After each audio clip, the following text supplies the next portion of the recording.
Keduanya memulai kencan malam mereka setelah itu. Sampai 2 bulan kemudian Lina dipanggil oleh ayahnya, Pak Chandra.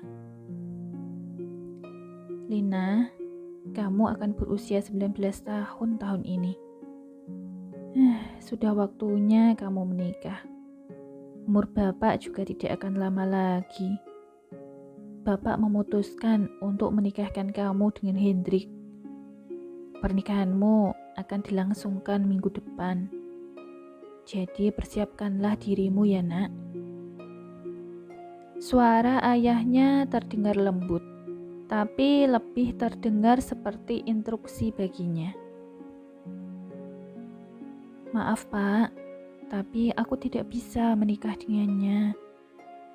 Lina mencoba menolak keputusan ayahnya. "Apa? Maksudmu apa, Lina? Dia juga tampan kan? Dan yang terpenting, dia bisa diandalkan untuk meneruskan posisi Bapak." Pria tersebut mengerutkan alisnya menatap putri sulungnya. Lina menghela nafas untuk menenangkan dirinya, sebelum akhirnya ia berbicara pada ayahnya kembali. "Bapak tahu kan Pak, dia bukan tipeku. Aku tidak menyukainya. Aku tidak akan pernah menikah dengan orang jahat seperti dia." Lina berbicara dengan lantang. Mendengar alasan putrinya, Pak Chandra tertawa. "Orang jahat?" "Lina, kamu adalah putriku.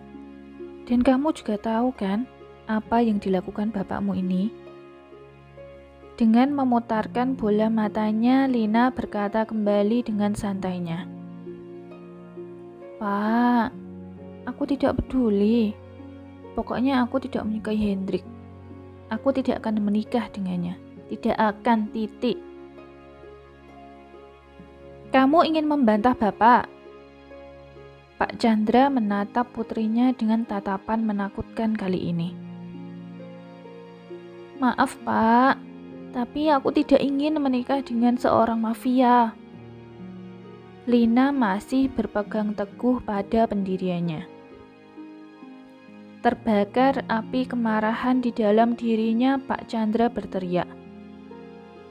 "Kalau begitu, kamu jangan jadi putri Bapak." Seperti yang dikatakan ayahnya, Lina mengeluarkan KTP lalu menaruh benda gepeng tersebut di meja ayahnya. "Pak, sampai kapanpun aku akan menyayangi Bapak, meskipun Bapak adalah seorang mafia. Aku harap Bapak selalu bahagia dan berumur panjang, Pak." Pak Chandra sangat marah mendengar kata-kata putrinya. Dia mengambil vas bunga yang ada di sebelahnya, lalu melemparnya ke arah putrinya tersebut. Black yang berdiri di belakang Lina dengan kilat maju ke depan melindungi bosnya. Tangan bodyguardnya itu berdarah karena terkena pecahan vas. Lina kaget dengan sikap ayahnya. Matanya mulai berkaca-kaca melihat darah yang ada di tangan Black. Pak Chandra shock dengan aksi Black. Matanya semakin memerah. Kemarahannya sudah tidak terbendung. "Mengapa kamu melindunginya? Jangan katakan padaku kamu adalah alasannya menolak pernikahan ini."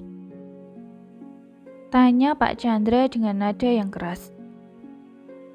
Black hanya diam. Sebenarnya dia tidak tahu pasti apa alasan Lina menolak perintah ayahnya.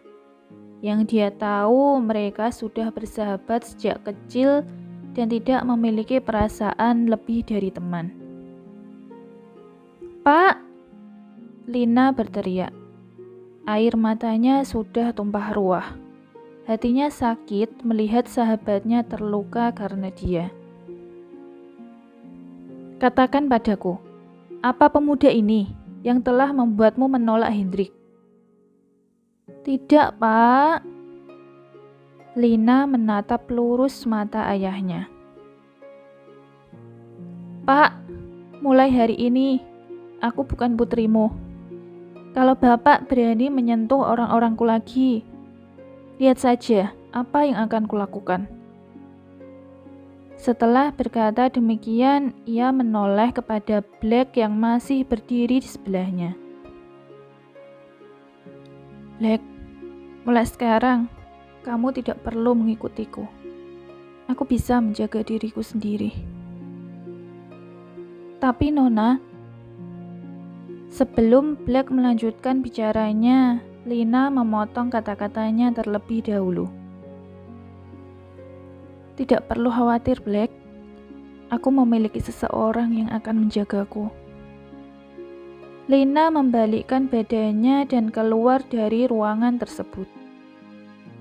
Pak Chandra shock dengan apa yang baru saja didengarnya.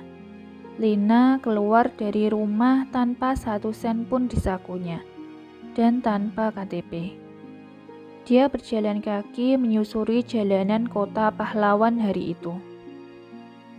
Sampai akhirnya ia tiba di depan pintu sebuah apartemen. Awalnya dia ragu memencet belnya. Ketika dia ingin menekan tombol tersebut, pintu tiba-tiba terbuka. Kaget dengan apa yang dilihatnya, Yuda bertanya, "Lina, apa yang kamu lakukan di sini?" Yuda menatap wajah gadis tersebut. Bolehkah aku masuk?" Wajah Yuda berubah pucat seketika. Bagaimana mungkin dia mengizinkan gadis itu masuk ke dalam apartemennya? Di dalam penuh dengan alat-alat militer, terutama di ruang tamu. Jika dia masuk ke dalam, penyamarannya akan terbongkar. Sambil menggaruk-garuk kepalanya, Yuda berkata kembali, "Tunggu 5 menit ya." Ia secepatnya menutup pintu, lalu bergerak cepat menyembunyikan semua alat militernya ke tempat yang aman. 20 menit kemudian Yuda membuka pintu. Wow, 5 menit? Apa 50 menit sih? Lina berkata dengan cemberut seraya berjalan masuk. Rumah itu berantakan. Baju dan barang-barang berserakan di mana-mana. "Kamu tinggal sendiri?" tanyanya. Ya. "Rumahmu habis terkena tsunami ya?" "Mengapa kamu datang kemari? Hari ini aku libur." Yuda berjalan duduk di sofa. Melihat laki-laki itu duduk, Lina mengikutinya. "Aku kabur dari rumah. Boleh tidak aku tinggal di sini sementara?" Yuda yang baru saja meminum air mineralnya menyemburkan minumannya.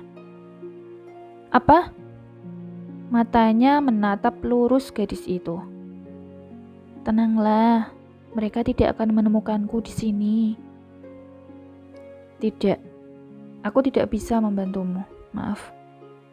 Yuda berkata dengan nada serius. Dia sedang menjalankan misinya. Jika penyamarannya terbongkar, nyawanya juga dalam bahaya nanti. Ayahnya, Suparman Edi Baskoro, adalah salah satu orang penting di kalangan militer. Dia mengemban nama serta misi yang penting di pundaknya. "Tunggu Yuda, tolonglah, tolong aku mohon," ucap Lina saat Yuda menyuruhnya keluar. Yuda tidak berkata apa-apa dan langsung menutup pintu. Di luar pintu, Lina menangis.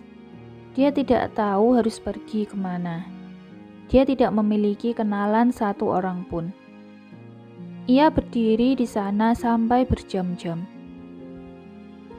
Yuda merasa lapar. Ketika ia melihat jam tangannya sudah pukul 9 malam.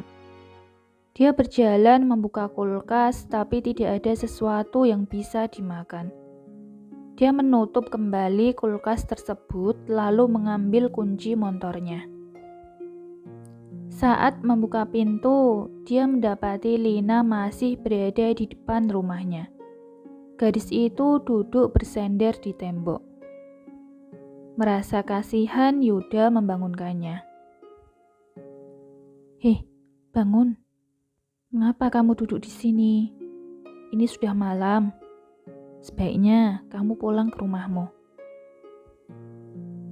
"Tidak, aku tidak ingin pulang," ucap Lina seraya menggelengkan kepala.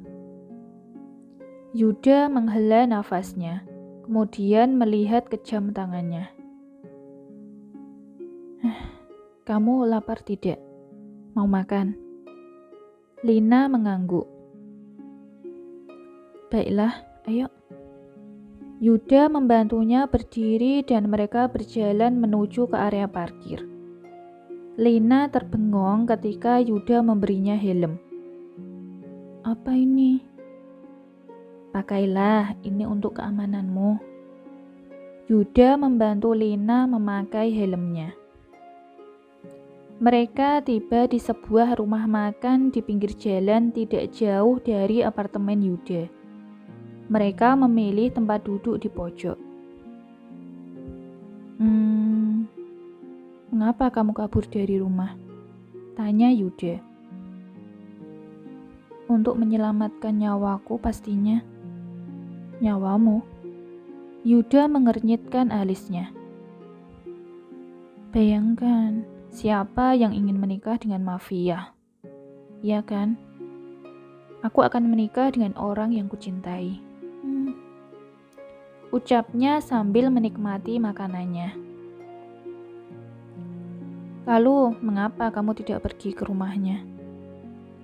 Lina meletakkan sendok dan menarik nafasnya. "Aku tidak memiliki seorang pun. Jangankan orang yang kucintai, pacar saja aku belum punya." "Lalu, apa masalahnya? Bukankah kamu berasal dari keluarga mafia juga?" Yuda bertanya dengan tenang.